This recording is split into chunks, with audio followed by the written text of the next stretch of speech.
All right, thanks for joining me here on Thursday morning. 49ers and the Seattle Seahawks get going here in a few hours. Kickoff time around 5:15, 5:20. Forget exactly what time kickoff is, but I'm in Seattle, and I'll show you my view here from my hotel room. Yeah, there it is, downtown Seattle. So that's proof that I am here, in case you guys doubted me. Okay, so at NBC Sports Bay Area, I do my 5 to watch, and then also going to give you. I'm going to do, like I promised, answer the questions you guys left for me on the last video that I did. Please subscribe, like, all the above, comment. I do try to get back to a lot of the comments. I can't do it all, but I try my best. So we'll answer some of the questions a little bit later. First, my 5 to watch at NBC Sports Bay Area. I have number 5 is Malik Mustapha. The Seattle Seahawks have a lot of weapons in the passing game for Geno Smith. Malik Mustapha now going to be the starter for the foreseeable future, with Talanoa Hufanga placed on injured reserve with torn ligaments in his wrist. So Malik Mustapha, somebody that will be tested on the back end, also has to come up and play run support as well. So Malik Mustapha, number 5. Number 4 is Matthew Wright, the kicker. 49ers are going to be playing a lot of close games, I think. And, they're not running away from anybody. So every point counts. Matthew Wright, whether it's extra points or field goals, a guy filling in for Jake Moody, who's going to be out for 4 weeks or so with the high ankle sprain. So Matthew Wright, a veteran kicker, 49ers signed off the street. He will be in uniform wearing number 35 in this game tonight. Number 3 is Leonard Floyd. 49ers need more from Leonard Floyd. They need more from that edge rusher opposite of Nick Bosa. They signed Leonard Floyd 2 years, $20 million in the offseason to get up there around double-digit sacks. They need him to put pressure on Geno Smith.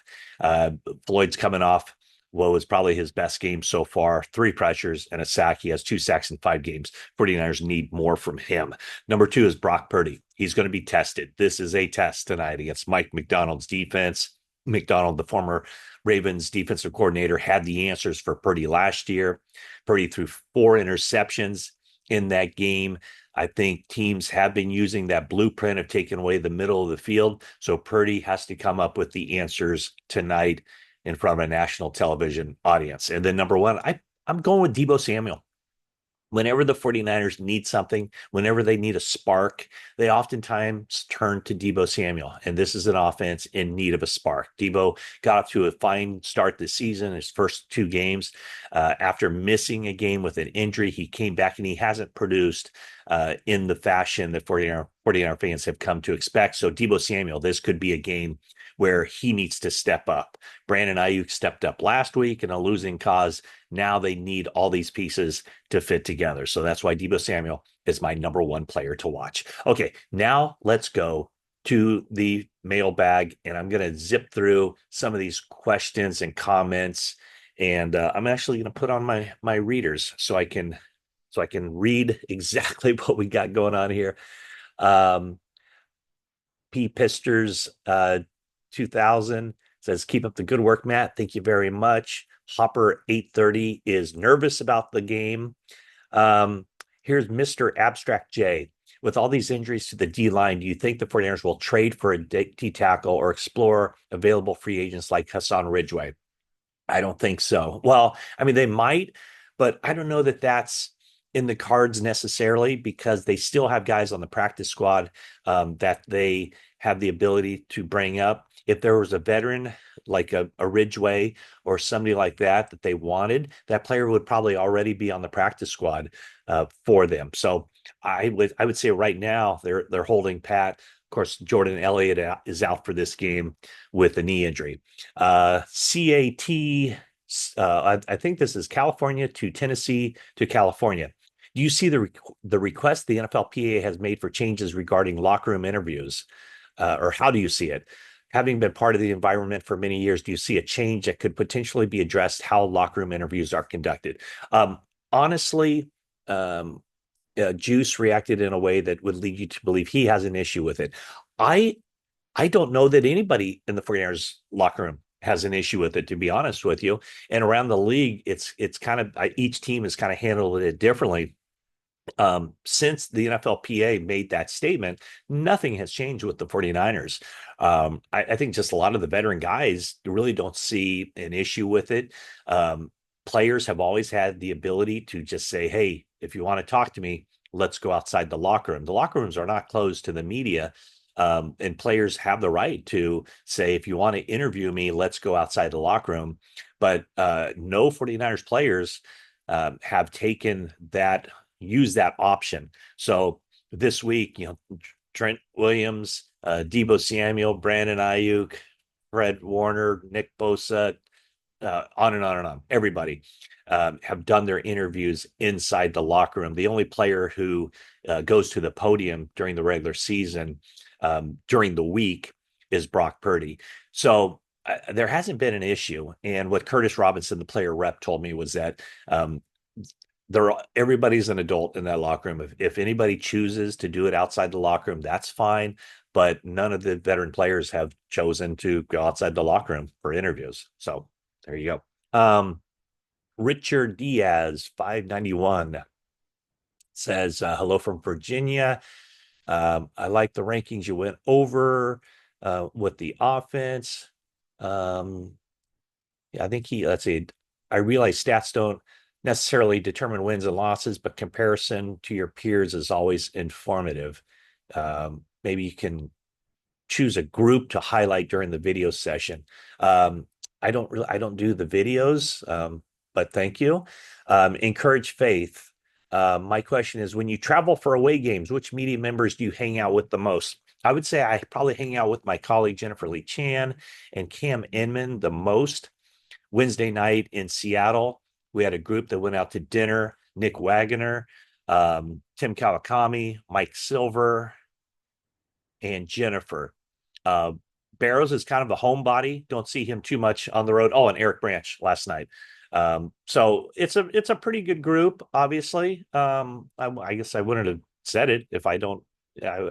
Yeah, it's a good group. Get along with everybody in the media corps. I know some media corps around the league, and maybe even formerly with the 49ers, didn't get along all that well. With me, ever since I've been on the beat, everybody's gotten along very well. So it's a good group to travel with. Hey, Matt, my question is, when was the last time, this is 49ers Paz LV. When was the last time the 49ers have gone 0-3 to start the season, and how did they do? Well, the last time the 49ers went 0-3 to start the season was 2021. So not too long ago, they went 0-3 in their first three NFC West games, and they actually finished 2-4 in the division, and their only two victories were against the division winning Rams. And the 49ers needed that last win of the final week of the season to get into the playoffs. And then they won a couple of playoff games against Dallas and Green Bay. And then they went back and played the Rams and lost that game. So the last time the 49ers went 0-3, they did end up making the playoffs as a wild card team. Technic Chick. Hey, Matt, you mentioned the red zone issues, more specifically the goal to go issues. Do you think it's just missing CMC or execution or receiver separation? Well, I think it definitely is missing Christian McCaffrey. Here's the way I would say it. I think down in the goal to go situations or inside the red zone, teams generally play a lot more man coverage, and the 49ers don't have very many man beaters as far as being able to run good routes and get open quickly. Christian McCaffrey is very good at that, running those choice routes. That's why the 49ers selected Ricky Pearsall. It was because they felt like they needed another guy who could beat man coverage, but obviously Pearsall hasn't gotten on the field for the 49ers yet. Jimmy Huang, 8730. When is Campbell going to be replaced by someone better on the roster? Same with Yadam. I would say that keep an eye on D Winters. I mean, he would be the guy who would most likely take over for Devondre Campbell. And then, of course, when Dre Greenlaw comes back, that pushes everybody down one peg on the depth chart. As far as Yadam, he had a couple of rough games. I think he's playing better. So he is kind of holding off Renardo Green. So I would say that Yadam over the last couple of weeks has been trending in a good direction, although Renardo Green is being mixed in more and more. And then Campbell has been a liability in pass coverage. No question about it. So that's what I feel about that. What's the 411 on backup linebacker Flanagan Fowles? He has an injury. He will be out for this game. And so, a question about uh, recently released Devin White. Will the 49ers look at him? I'm sure they already have looked at him. Certainly they studied him in free agency. And I haven't heard anything about the 49ers going to get him. But remember, they do feel that Dre Greenlaw will be back uh, probably at some point shortly after the bye. Maybe I shouldn't say shortly. At some point after the bye, they're hoping that he'll get back. So I don't know that Devin White is in the cards for the 49ers. Window or aisle while flying, always aisle. And is Sorensen's job security in question? I don't think it is. I don't think it is at all. If you listen to what Kyle Shanahan had to say about him, the process, he has no qualms about. Brennan 74, seen multiple breakdowns over the last few years of Deebo not running full speed on routes. Yeah, that has been an issue. Deebo doesn't always sell his routes when he's not the primary receiver. So that has been an issue. You know that Kyle Shanahan has spoken to Deebo about that. Heck, there was a play last year, I remember, where Deebo wasn't even in the progression, and he just kind of ran almost half-heartedly down the field. And Brock Purdy saw that he was open because there was a busted coverage, and then Deebo had to speed up to get to that hole, and Purdy ended up throwing him a touchdown pass. So yeah, that's not a new thing. Hey Matt, first all, this is from Francis J. Martins 7846. He's from Montreal. Let's see. All your years of hard. Thank you. He says something about my years of hard work. Not really hard work, but thank you. Larry Kruger posted something interesting about Kyle going away from the run game late in big games when they've had a lead. Why does he do this? Well, I mean, the easy answer is because he believes that that's how the game has set up. That that the way defenses are playing, that's where his best opportunity for plays are. And I mean, there's no denying in those games that we're referring to, Super Bowl as an offensive coordinator, 2 Super Bowls as a head coach. The play calls simply did not work. We can debate whether they were good play calls. I can assure you that there was a thought process, a very detailed thought process that went behind each of those play calls. But the fact of the matter is they didn't work. And whenever a play doesn't work, it lends itself to second guessing, and no more second guessing will ever take place than with plays that fail in a Super Bowl. Let's see. Ron Gonzalez, 8744. What's the time frame of Dre Greenlaw's return? Don't know the specifics. I'm guessing some point after the bye week. With Hufanga going on IR, how many players are on IR now? I gave you that list yesterday. But guys who can come back and are expected to come back would be McCaffrey, Gross Matos, and Talanoa Hufanga. I know I'm missing somebody. So they've already brought back Kalia Davis. Oh, and John Feliciano. He's another one who's expected to come back. So you're allowed 8 returns off of IR. And so I don't know that Jake Moody will be going on IR, but the 49ers will be making some roster moves at 1 p.m. Pacific time to have guys in uniform for this game tonight. Let's see. Karen Guacamole, welcome to the Pacific Northwest. With CMC out, do you see an opportunity to run 21 personnel in the red zone? When it dictates it, 21 personnel, 2 backs, 1 tight end. Yeah, I mean, it depends, but everything gets so condensed down there. I think teams generally like to spread the other team out down there, but in those goal-to-go situations, you have to be able to run the ball effectively. You have to have that threat of run. So, yeah, I mean, there is an opportunity for that. Let's see here. Brooks Green. Love the content. Thank you so very much, Brooks. What's your favorite part of traveling for away games in your favorite city to travel to? Um, and then let's see. This team seems to have a lot of talent and coaching to turn it around, but needs a jolt of energy. How do you get that energy back? Okay, the first thing, I do like Seattle. I like the traveling here. It's a short flight, hour and a half flight, something like that. Um, Favorite cities to travel to. I like Chicago. I like New Orleans a lot because of the restaurants, and it's a good walking city. Um, I would say a city that you don't often think of as far as this goes, but I really do like Green Bay just because it's so different than any NFL city. I'm sure there'll be a lot of 49er fans going to Green Bay. So I will see you there.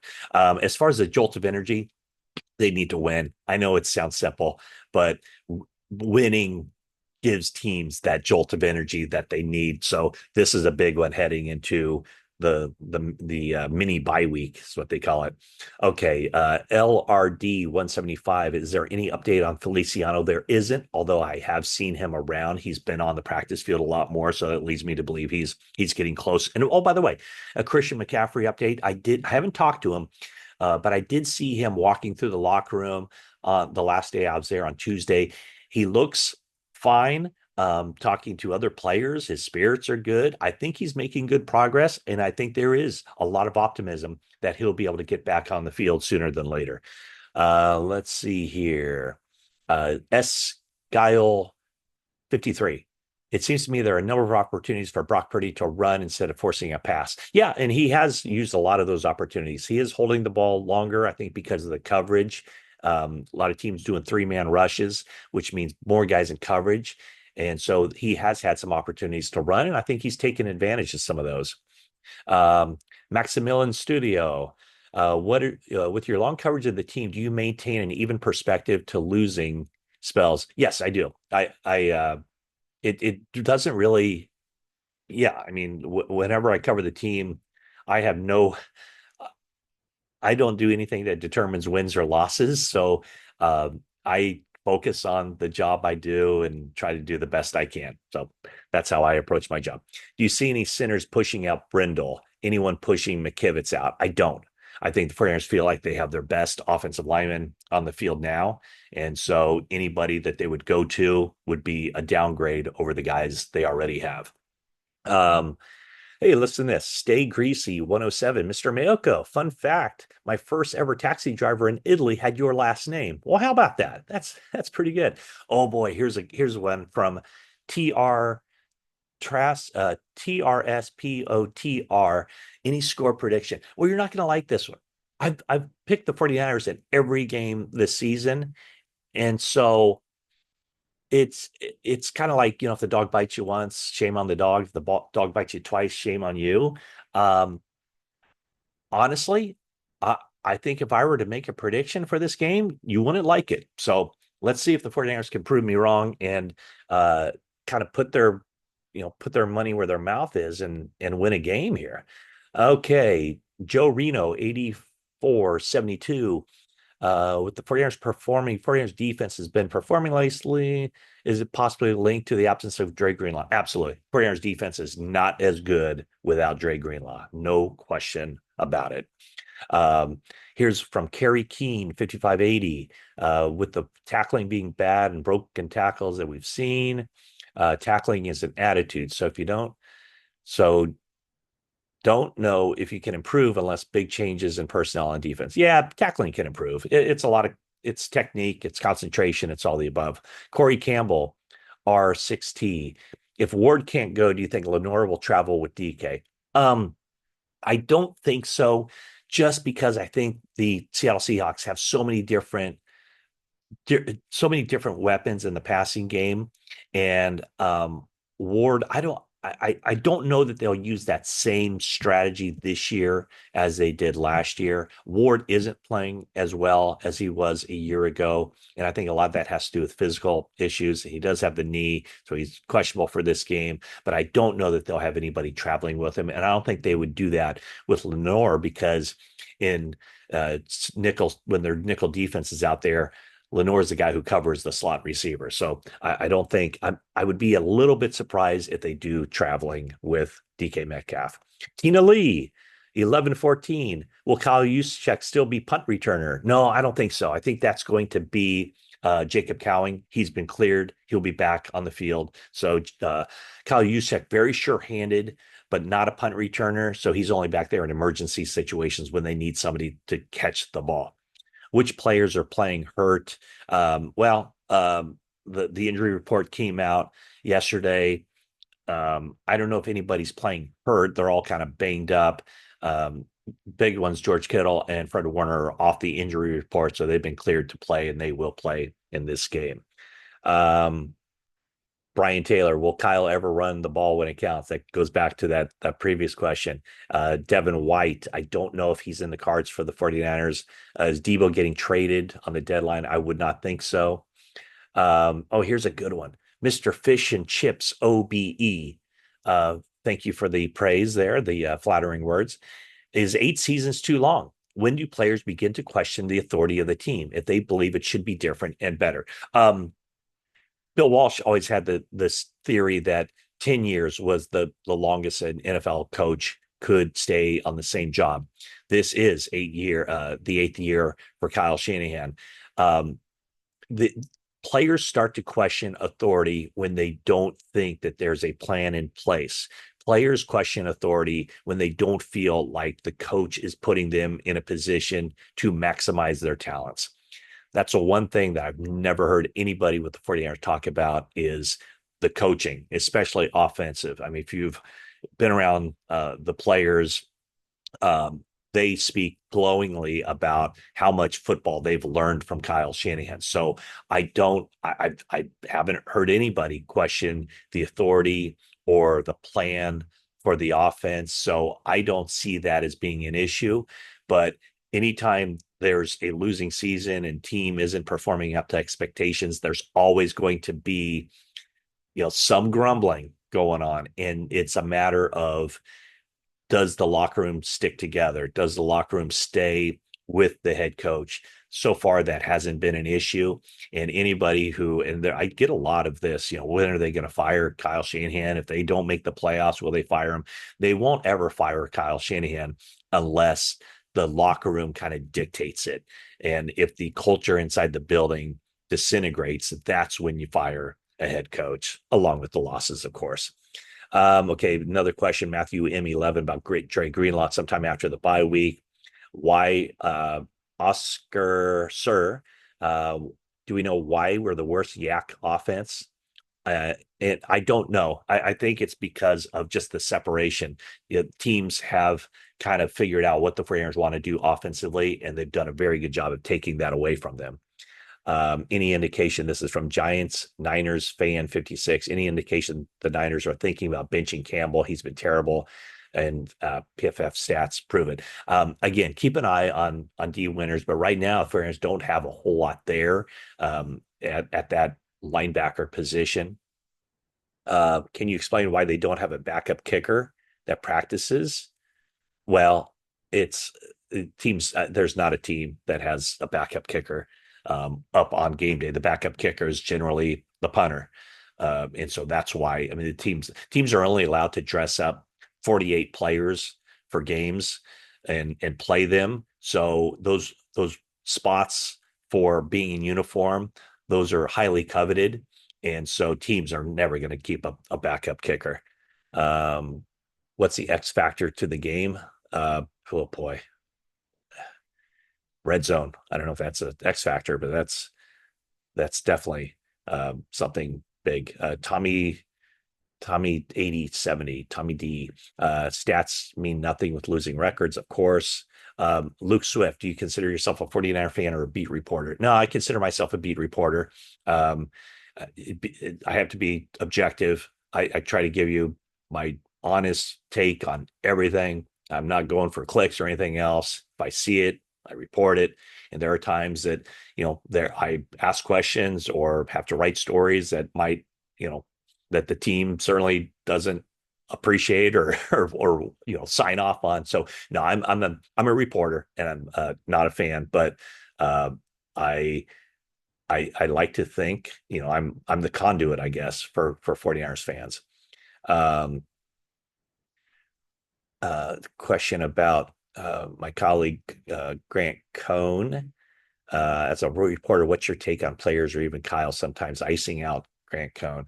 Um, every player has, these are all individuals in the locker room.